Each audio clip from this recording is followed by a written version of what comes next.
5 আগস্টের পর সাংবাদিক হত্যা মামলার আসামি রবিউল শেখ গুরুত্বপূর্ণ 3টি মন্ত্রণালয়ের মন্ত্রী হয়েছে।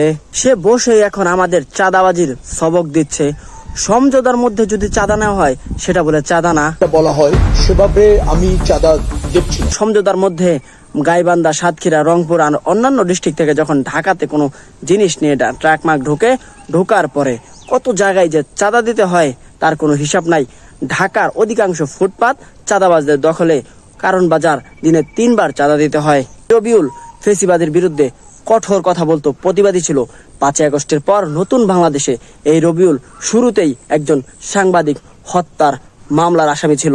এটা জানা গেছে ওই সাংবাদিক তার যে চাঁদাবাজের আড্ডা সে প্রকাশ করেছিল, তাকে মেরে ফেলা হয়েছে।